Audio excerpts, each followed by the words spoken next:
Egunon denari. Buenos días a todos. Good morning everybody to a lot of people that is coming from abroad. Euskaraz eginen dut gure panel honen aurkezpena. Batez ere, gure hizkuntza, ama hizkuntza hau ere bertan izatea nahi dugulako. Eta ongi etorriak. Bi egun terdi, teknologiaren inguruan jardun dugu. Era berri hauek eta nola heldu zaizkigun ederki ikusi dugu ez, ze aurrerapenak, nora goazen, baina nola goaz. Hori da pixko bat gure panel honetan aurkeztu behar duguna, ez da? Etorkizunari begirako jasangarritasun etorkizuna. Gure kongresuaren lema edo alde orokorra izan du da alde batetik garapena, izan du da beste aldetik jasangarritasuna, eta izan du dire ere bai balioak. Gaurko panelean, gure kolaboratzaile diren gonbidatuekin, 3 atal horiek ere ikusi behar ditugu.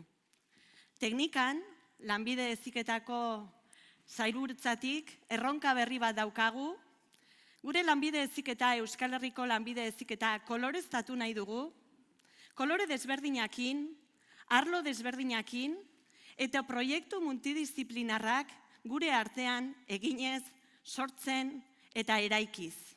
Mundu berri bat eraikiz, eta gure ikasle eta irakasleeri ere bai, lan esparru berrietan, oraindik askotan ez ezagunak izanen diren lan esparru horietan, zer egin beharko dugun, eta batez ere, leheno esan duten bezala, nola egin behar dugun lan. Hori izanen da, gure gonbidatuak, teknikako kolaboratzaileak eta ni neuk, ordu terdi, pasatxo, 2 ordu inguru, tarte honetan lanean eta zueri eskaintzen izanen garena. Baina batez ere, azkeneko hitza. Gizatasuna. Gizatasuna eta hitz bat, askotan, zoritxarrez gutxi erabiltzen duguna. Gizatasuna, humanitatea eta personak. Gure arloak hori du berezitasuna. Teknologia erabiliko dugu, teknologia garatuko dugu, baina personengan zuzendua. Eta jasangarritasun horrekin, gero ikusiko dugun bezala, ama lurra eta planeta bat daukagulako. Eta gauzak nola egin behar ditugun, gure seme-alabaiei eta gure etorkizunean ere, gure eskura etorri den planeta hori, gure belaunaldiz belaunaldiko etortzen direnei ere bai, ahalik eta modu hoberen batean prestatzeko asmoarekin. Eskerrik asko emanen daizkiet, alde batetik Diegori, Ireneri eta Eduardori, urte honetan ere, eraikitzen ari garen arlo honetan, kolaborazioan hainbat ikastetxekin, hainbat irakaslekin eta hainbat ikaslekin ere dabiltzen delako. Hori izanen da gure panela, garapena, baina bai jasangarritasuna eta bai gizatasun hori. Horik ikusiko ditugu. Lehendabizikoa, garapenaren arloa launduko dugu. 3 atal horietatik beharrezkoa dugu gure arloan ere, ikustera nora goazen, ze teknologi berriak dauden. Gaur goizean, Jonek, atzo, egun osoan, adimen artifizialak, noraino eramanen gatun ez dakigu. Baina inoiz ez dugu ahaztu behar nondik gatozen. Zein izan du garen eta zer hartu dugun. Gastronomia lantzen ari gara, restaurazioa, gure arloan agroelikadura, itsas naturala, itsas ingurunea, hori lantzen ari gara eta hemen lan esparru berriak sortzen zaizkigu. Euskal Herria, hainbeste izar ditun Euskal Herri honek, gastronomia du mundu guztian zabaldutako gure ezaugarrietako bat. Eta urte oso gutxitan pasatu gara gure baserrietan, basu ondoan, egurrarekin, babarrunak, amak egiten zezkigun, amonak, eta orain ez dugu etxean gozaltzen, ez dugu etxean bazkaltzen, batzuetan etxean afaltzen dugu aurrekin, baina horrek ere bai, jarduera ekonomiko bat eta iraultza bat sortu du. Non gure lanbide heziketako ikasleak prestatu behar ditugun gizarteak ekartzen dazkigun behar horietara. Baina instituzioak, Europako direktibak eta lege berriak, zientzia eta teknologia plan berriak, ekonomia zirkularra garatu behar dugula, ekonomia zirkularrean oinarritu behar dugula, eta hortik zijoazte ez, proiektuak eta lan esparru berriak. Eta egia da, ekonomia zirkularra modan jarri dela, eta gure gurasoak, atxonamonak, bizi guzian egin duten ekonomia izan du da. Eta Diego komentatu digun bezala, gure ikasleak, gure seme alabak, ekonomia lineal batean, derrokatuta dagoen ekonomiaren oinarri izan du dira, ez? Gauzak erosi, gauzak erabili, eta gauzak bota. Eta horrela ez ditugu.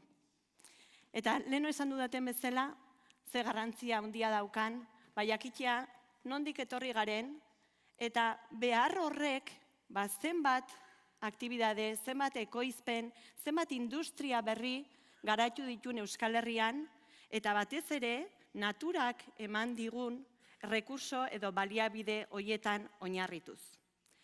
Ekonomia zirkularrean, lan talde batekin hasi ginen, hosteleritza, nekazaritza, itsasoa eta arrantza, industria elikagaien ikastetxeak, eta sare bat sortu ginen, bertako produktuak balioztatzeko, eta ikasleen arteko sustapen hori oso politia izan du da, famili profesional artean lan polit bat egin dugulako, ez da?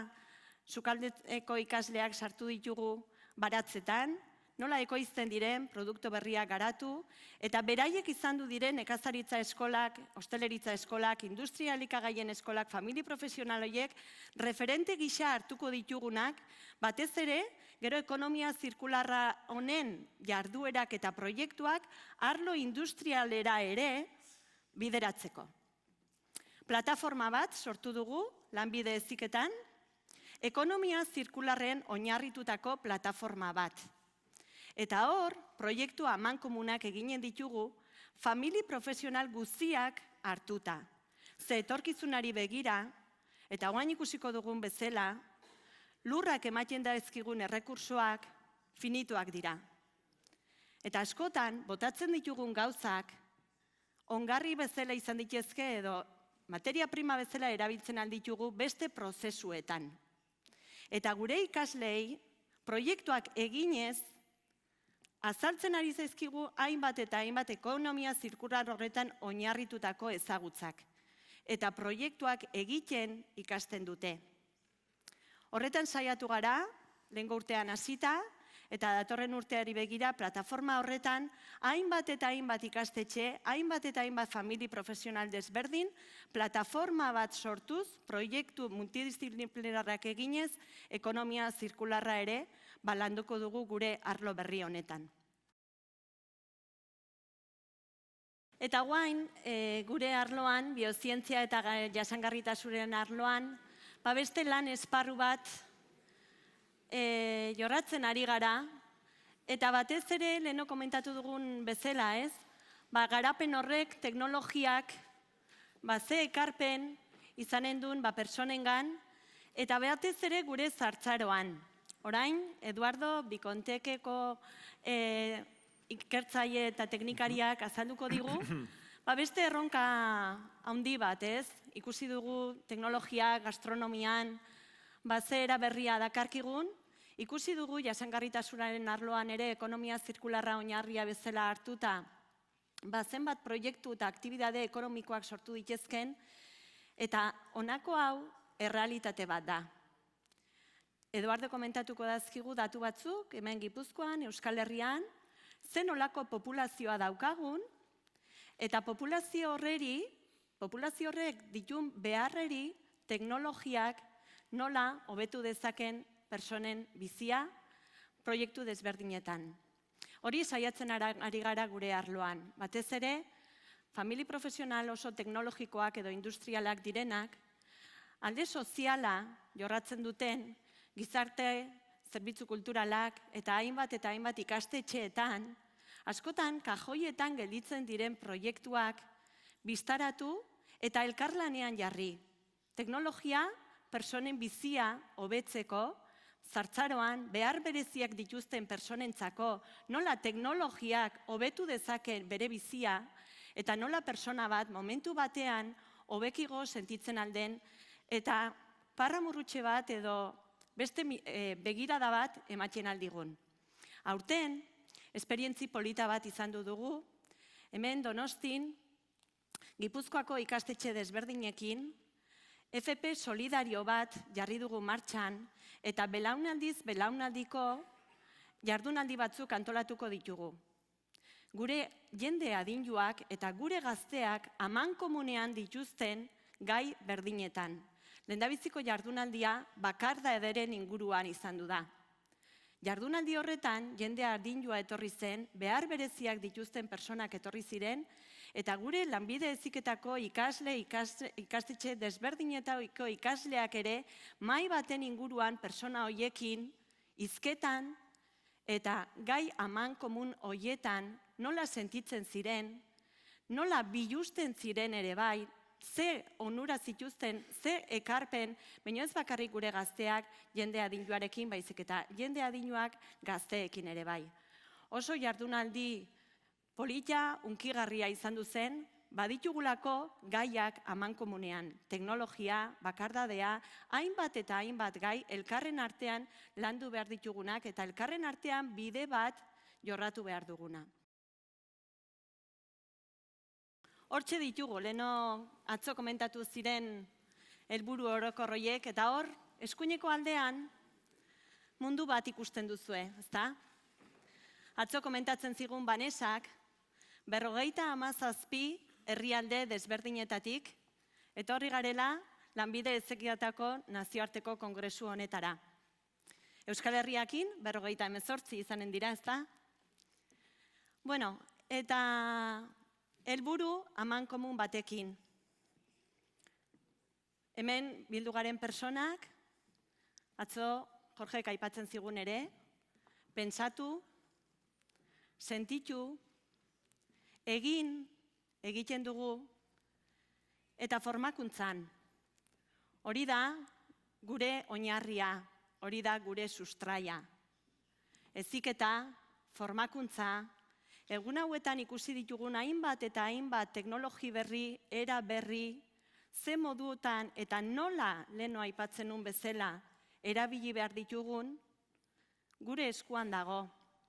Eta guk ikusi behar dugu zer egin nahi dugun, baina batez ere nola egin nahi dugun. Mundu guztiko jendea bildu gara hemen, Euskal Herrian ere hainbat eta hainbat ikastetxe desberdinetan, erronka bidez, gelatan, irakasle batek, 2 ikaslek, proiektu pile bat egiten dituzte. Askotan, hor gelditzen direnak. Eta gauza txikiak eginez, aldatzen da mundua. Eta bai, oso politak dira. Munduan zehar, 2015an hasi, eta 2030 arteko 17 helburu horiek mundu guztiko jendia elkarrekin jartzen du. Batzuk teknologiarekin, beste batzuk pertsonen arretakin, beste batzuk merkataritzakin. Mundu hau eta guri eman diguten mundu hau hobetzeko. Hemen, helburu orokor horietan, lanbide heziketako famili profesional guztiak gaude, denak. Arlo teknologia lantzen dutenak, fabrikazio aurreratua, energia, ura, merkataritza, arte grafikoak, administrazioa eta kudeaketa, ostalaritza, arrantza, industria elikagaiak, gizarte zerbitzuak, irudi personala. Lanbide heziketako famili profesional bat osatzen dugu, eta gure oinarria hori da. Formakuntza, eta formakuntza horrekin, hainbeste ikusi dugun teknologia horrek, batez ere, pertsonen bizia aldatzeko aukera ematen digu. Baina mundua aldatzeko aukera ere ematen digu.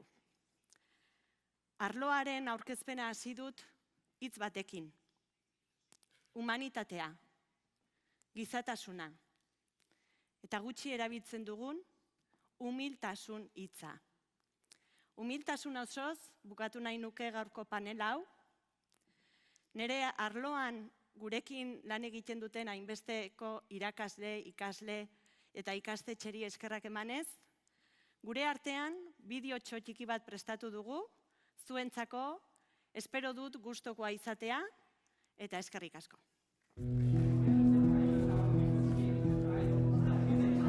Nos enseñáis que la tecnología puede mejorar la vida de las personas, ayudarles en su día a día, con nuevas y mejores aplicaciones que fomenten su autonomía.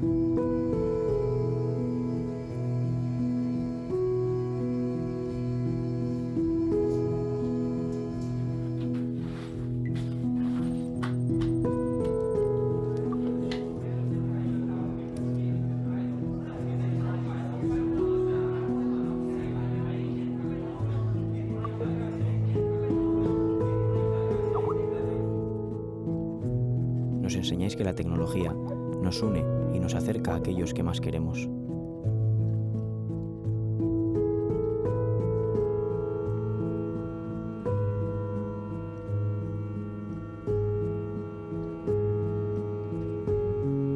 Aprendemos a diseñar aparatos que pueden cuidar de nosotros, con aplicaciones que ayudan a mejorar nuestra salud, ofreciéndonos un futuro más esperanzador.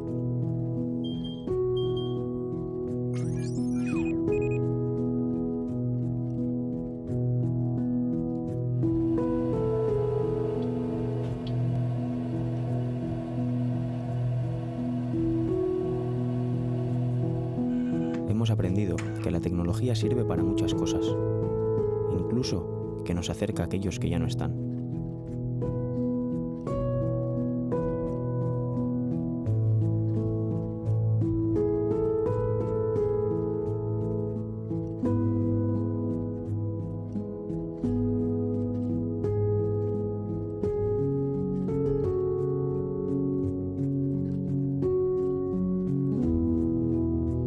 Pero a veces, lo que una persona necesita no es una mente brillante que le hable, sino un corazón que le escuche.